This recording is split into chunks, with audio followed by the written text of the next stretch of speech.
So it's another update. Magbayad ako sa counter 22.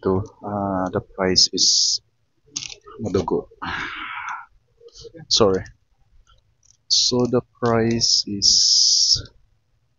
5,039.76 from 1,600 something. It's 5,039.76. Kasi po, the reason is fully booked. Manila to Cebu, fully booked na daw kaya itong oras. Even I ask from Manila to Tagbilaran, it's fully booked daw.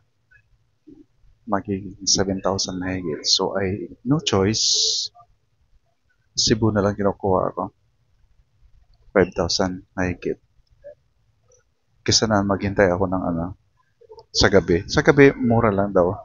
Kaso nga lang, alangan uuwi pa ako sa Antipolo. So hindi na, andito na ako. Ito na. Walang balik. Ito na yun. Umalas ako sa ito. Lakad na ito. Anyway, I will update you for another video. Thank you.